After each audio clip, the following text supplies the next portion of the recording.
St. Serenus the Gardener, Monastic, Martyr, 307, Sirmium Pannonia. St. Serenus was by birth a Grecian. He quitted estate, friends, and country to serve God in celibacy, penance, and prayer.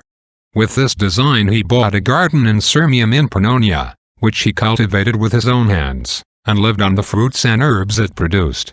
One day there came thither a woman, with her 2 daughters.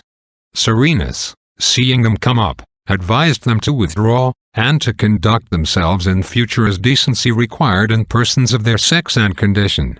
The woman, stung at our saint's charitable remonstrance, retired in confusion, but resolved on revenging the supposed affront.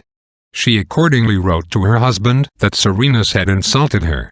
He, on receiving her letter, went to the emperor to demand justice, whereupon the emperor gave him a letter to the governor of the province to enable him to obtain satisfaction.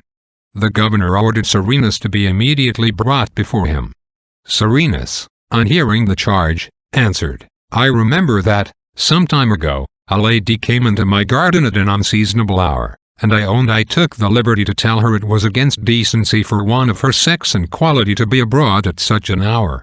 This plea of Serenus having put the officer to the blush for his wife's conduct, he dropped his prosecution. But the governor, suspecting by this answer that Serenus might be a Christian, began to question him, saying, "Who are you, and what is your religion?" Serenus, without hesitating one moment, answered, "I am a Christian." It seemed a while ago as if God rejected me as a stone unfit to enter his building, but he has the goodness to take me now to be placed in it. I am ready to suffer all things for his name, that I may have a part in his kingdom with his saints. The governor, hearing this, burst into rage, and said, "Since you sought to elude by flight the emperor's edicts, and have positively refused to sacrifice to the gods, I condemn you for these crimes to lose your head." The sentence was no sooner pronounced than the saint was carried off and beheaded, on the 23rd of February, in 307. Reflection. The garden affords a beautiful emblem of a Christian's continual progress in the path of virtue. Plants always mount upwards, and never stop in their growth till they have attained to that maturity which the author of nature has prescribed.